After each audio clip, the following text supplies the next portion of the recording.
Hello, kamusta po? Magandang araw po sa inyong lahat. Ako po uli si JDB, ang inyong abang lingkod. Pag-usapan natin ngayon mga kapatid. Ito hong pinaplano ng Iglesia ni Cristo na malawakan daw na ah, kilos protesta dahil nga po dyan sa kanilang pagtutol sa impeachment case na kung saan ay pagsang-ayon naman daw po nila sa kagustuhan ni PBBM na huwag nang magsampa ng impeachment. Well, may mga napansin lang po kasi ako mga bagay-bagay rito eh. Unang-una, ah, nagsalita na merong kinausap sa via text or maybe Viber, ganyan, ang ating Pangulo, pero nag-leak. Kapansin-pansin, hindi umiimik ang Department of Justice, ang NTC, di ba? Ang DOTR, not DOTR eh, yung sa basta related sa communication, na dapat kasi protected ang conversation ng Pangulo. Hindi ito dapat basta-basta nalilik. Tingnan nyo ha. So, meron siyang kausap, one of the leadership in the House of Representatives, tapos napunta kay Anthony Taberna. Anthony Taberna ay isa sa mga respetadong media man. Di ba? Kinikilala. Hindi siya fake news peddler. Talagang reliable. Pero, nailik niya ito. Sinabi niya ito. Sabi niya nga, proudly na hindi nga ito magamit ng mga taga-media kasi walang nagko-corroborate. Pero binerify ko to at yun nga, totoo talaga daw na mayroong ganong convo ang Pangulo. Tapos, following day, inamin ng Presidente na totoo yun ang tagubilin niya sa Kongreso na huwag nang mag-file ng impeachment kasi nga makakaabala lang sa trabaho ng gobyerno. Tama naman po ang ating Pangulo ron. Pero ang napansin ko doon, yung further action para sana mapigilan na, 'di ba? Malaman, mapigilan na rin na hindi na mangyari na ganun-ganun na lang nalilik ang conversation ng isang pangulo ng Pilipinas. Not because of PBBM, but kahit na sino, hindi dapat ganun. Hindi ho ba napansin niyo 'yun? Tapos nung may nag-file na ng impeachment case, here comes the Iglesia ni Cristo. Sumasang-ayon kami niya sa kagustuhan ng Pangulo, sa kanyang opinion na hindi na na huwag mag-file ang Kongreso ng impeachment case laban kay Vice President Sara Duterte. Well, gusto ko lang din naman pong itanong nga dyan, bakit ngayon lang? Bakit hindi kayo nag-rally nung pagkatapos na nag-leak yung message, di ba? Na ayaw ng Pangulo. Di sana kung talagang kayo yung nakasuporta sa kanya, doon pa lang mismo nagsabi na kayo, magrarally kami. Magpapakita ito ng pagsuporta doon sa opinion ng Pangulo na huwag nang magsampa ng impeachment. Tama? Now, tingnan nyo ha. Hindi ho kaya ito nangyari po na leak message na yan, ito po ay planado bilang bahagi ng pressure ulitin ko, ng pressure ng Iglesia ni Cristo kay PBBM. And then one way is magli-leak yung sinabi niya, 'di ba? Tapos ilalabas ni Katunying na pagkatapos lang na mabanggit ang pangalan ng kanilang samahan doon sa Quadcom at nag-react. Okay, nung nag-react na ang INC, nagbago na ho ang tono ni Katunying kay PBBM sa administration. 'Di ba? Sabi nga ng iba, nagpalit na ng kulay, nagbago na. Hindi natin masisisi kasi ano yan, samahan nila yan eh, 'di ba? Wala silang pinakikinggan kung hindi yung kanilang puno, yung kanilang leader. Kasi hoda kahit na ikaw pa ay presidente ng Pilipinas, 'di ba? Basta pagka ito yung nadesisyonan nila, napanigan ninyo, sama-sama silang lahat doon. Kahit na dating ayaw nila, kailangan nila itong lunukin sa ngalan ng pagkakaisa raw, 'di ba? Now, itong sinasabi ko sa inyo, analysis ko lang ito.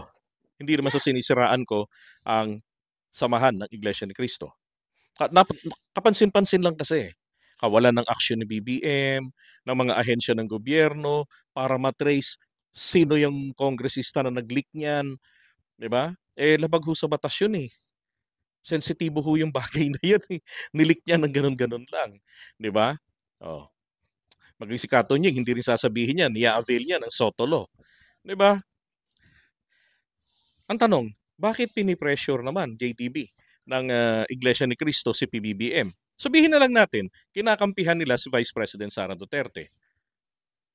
Meron bang instance na nanawagan sila na dapat talagang maimbestigahan yung mga nangyaring yung EJ case, dapat maimbestigahan, mapanagot, pati yung mga pangyayari doon sa pondo ng gobyerno na naipagkatiwala sa mga ahensya na pinamunuan ni Vice President Sara Duterte. Meron bang ganon ang Iglesia ni Cristo? Parang wala ho ako nababalitaan eh. No? Sabi ko nga noon, masyadong tahimik sila. Pero nung nabanggit na sa Quadcom, ang INC, doon na sila nag-react. Bakit? 'Di ba? Bakit? Tapos eto na si Marcoleta, yan ang unang kumakahol. To the point na kahit na wala na ho sa hulog, no? Loko-loko na. Loko-loko, literal.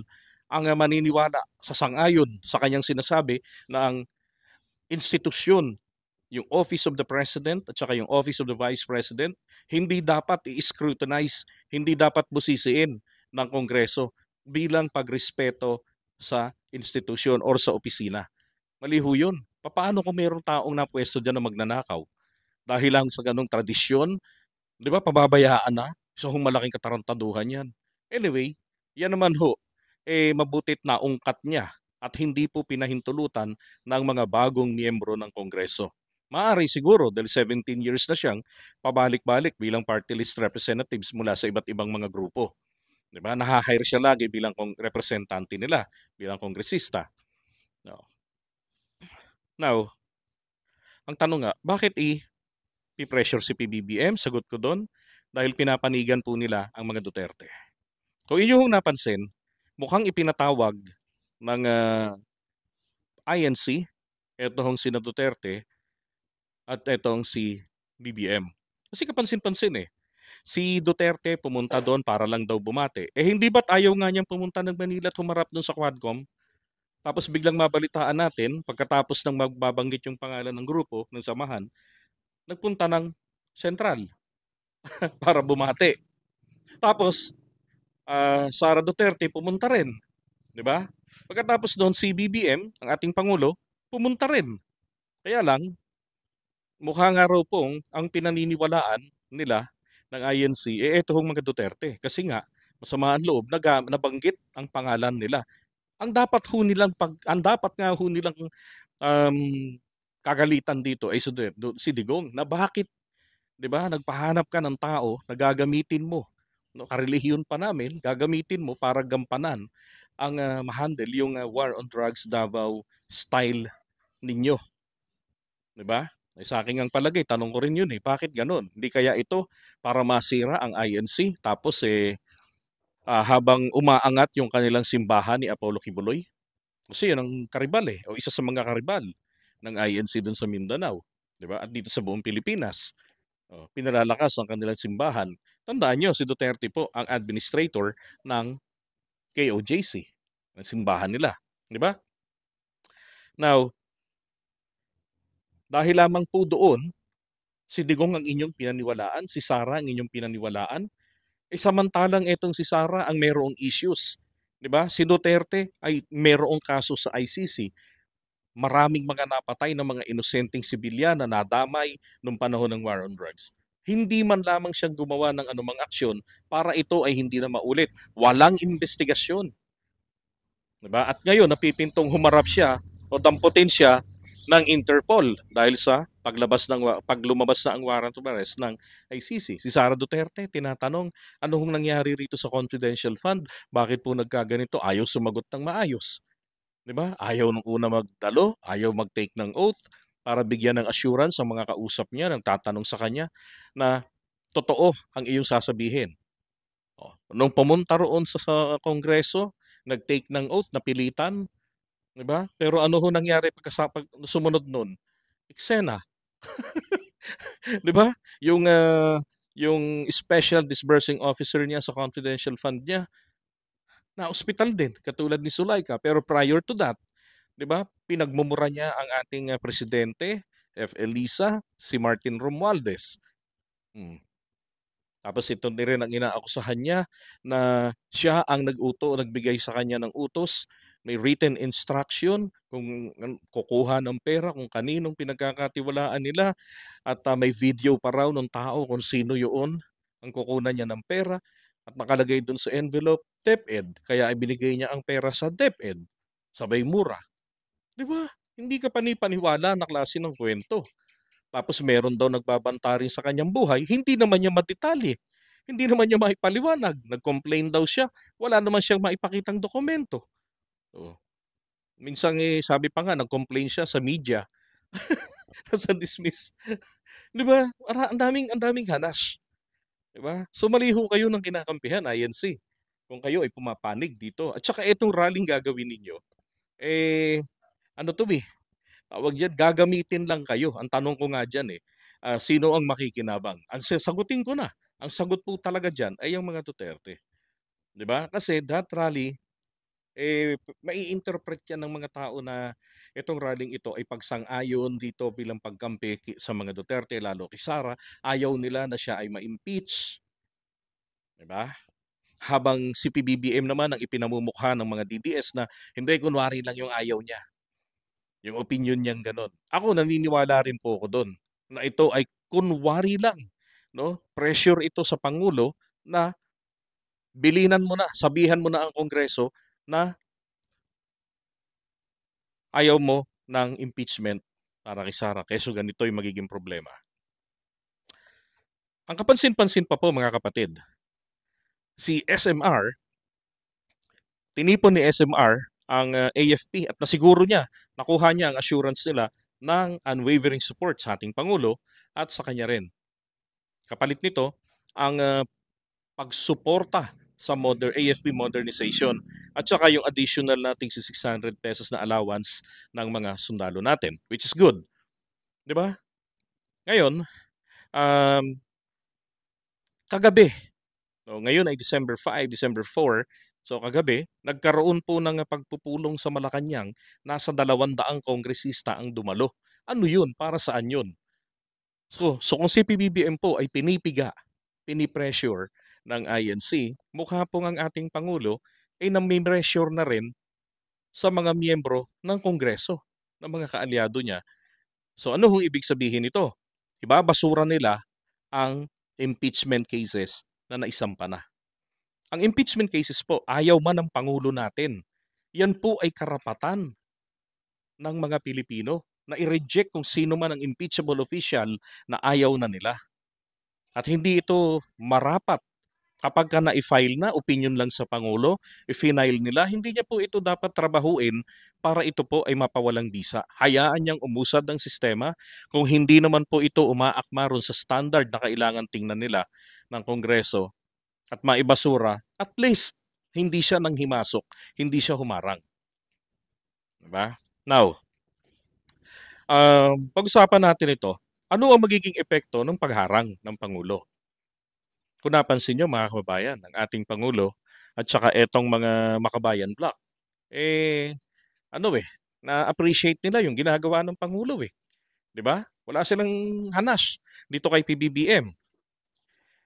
Ngayon, kung haharangin po nila, haharangin ni PBBM, o kung hinaharang niya na, literal, at pinipressure niya na ang mga miyembro ng Kongreso para hindi na suportahan ang impeachment cases na yan, palagay ko ho, si PBBM ho makakakuha o mawawala ng isang potensyal na kaalyado or magkakaroon siya ng potensyal na traditional na kalaban ng pamilya nila.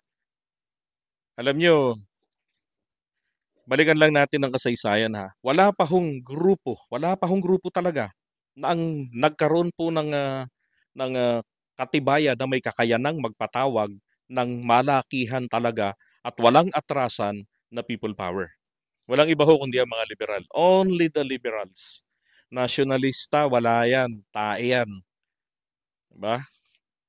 Ang KOJC, wala rin. Tae rin yun. Kita nyo na yung nakaraan. PDP, wala rin. Tae rin yun. Ngayon, ito hong liberal. Tingnan nyo yung EDSA People Power 1. Diba? Hanggang paglusob sa Malacanang, taob. Layas ang pamilya Marcos kasama si PBBM. ending sa Hawaii. Tapos, etong EDSA People Power 2 na nagpatalsik kay ERAP noong January 2001. Diba? Sino ho yung mga players doon? Diba? Mga liberal, mga militanteng grupo, at ang simbahang katoliko. Sila ho ang mga player doon, ang mga star players. Nung EDSA 3, yung People Power 3, na kung saan ito naman ho ay ang layunin naman ito ay para patalsikin si Gloria Arroyo at i-reinstate itong si Gloria Arroyo na ninakaw lamang ang posisyon kay ERAP. Dahil sa ERAP ho ay nag-submit ng leave of absence sa Senado at sa Kongreso the following day, which is yun ang requirement. Diba? Kaya lang, dahil lamang dun sa isang diary ni dating Senator Angara na nakalagay roon, ayoko na, pagod na ako. Ayoko na, pagod na ako. Yun ang nakasulat doon. Sinabi ng Korte Suprema sa pangunguna nito ni dating Chief Justice Hilario Davide na dating mayor yata yan ng Cebu, bago naging justice, nag-resign daw si PBBM. Ay, si PBBM, sorry. Nag-resign daw po etong si ERAP. Ha? Walang resignation. Pero yung daw aksyon nito ang nagsasabi na nag-resign siya. Yung, ayoko na.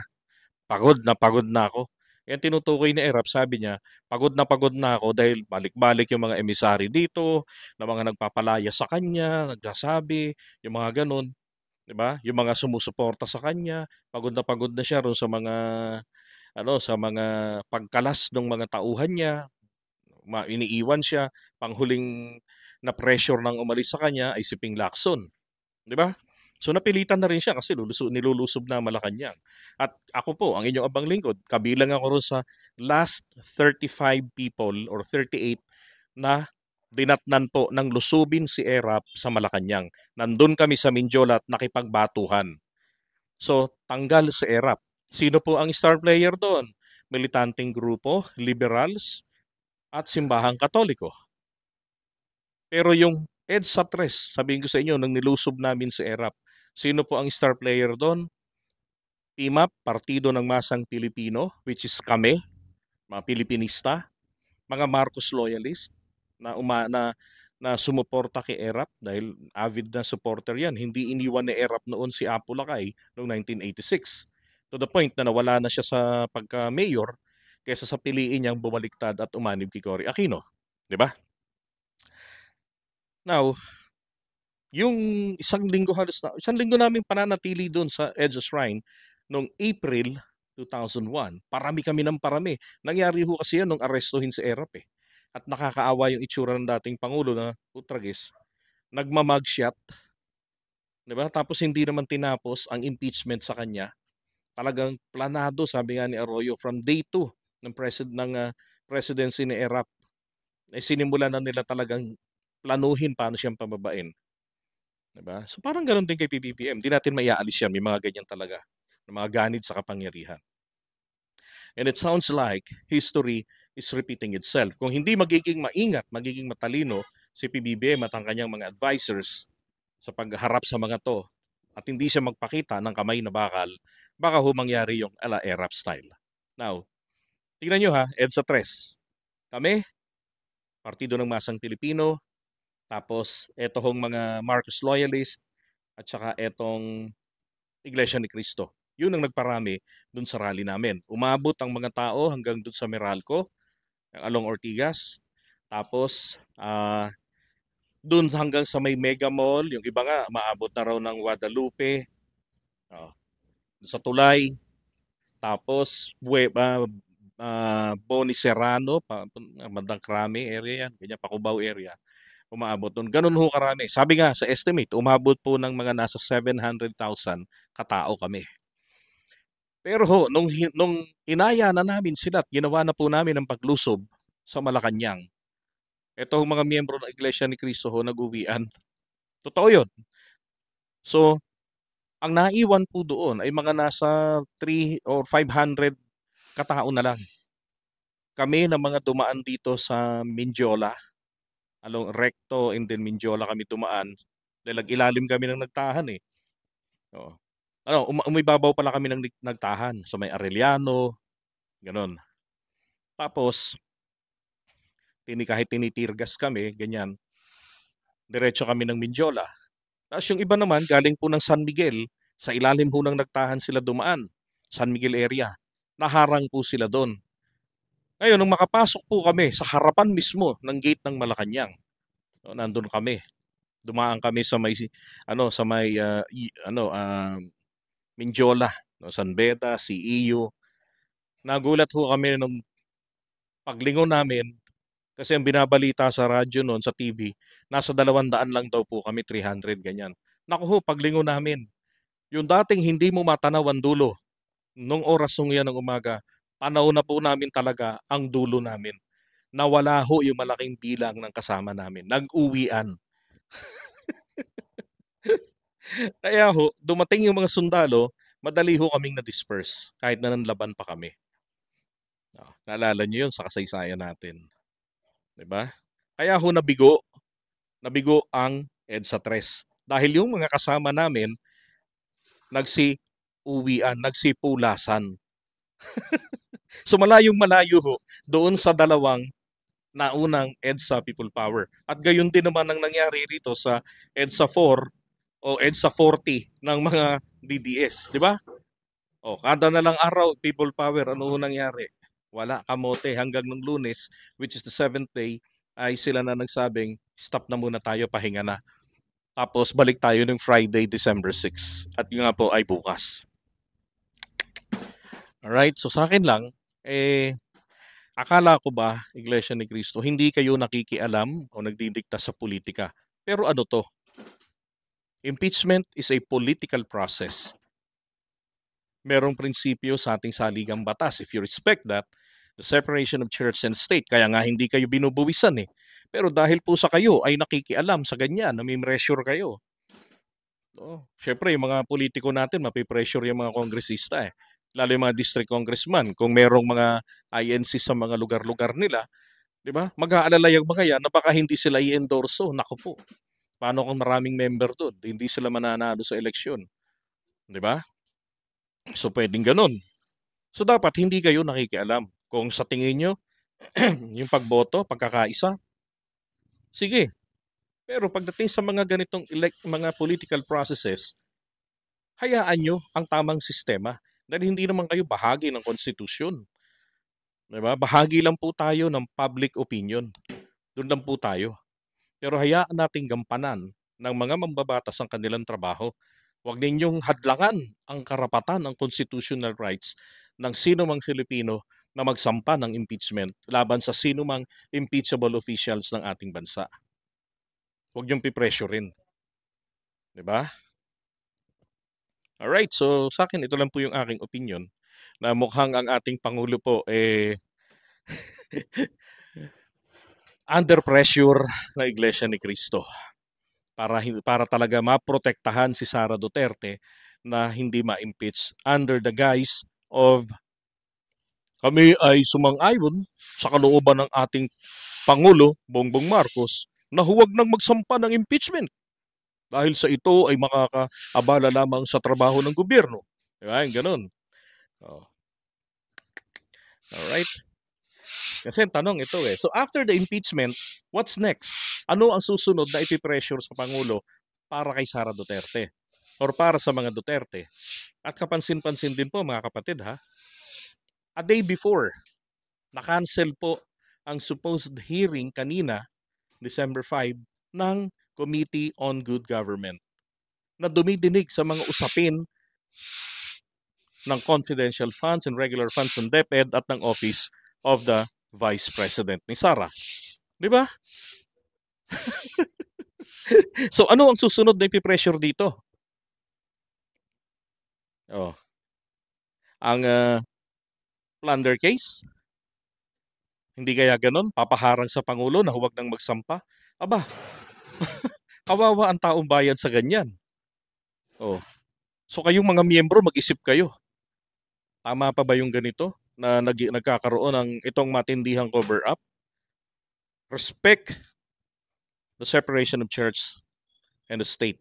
Or I'm actually urging the mga kabayan bloc na mag-file kayo ng panukalang batas about taxation, pagbuwisin ang lahat ng mga simbahan sa ating bansa. Lahat naman yan ay may revenue.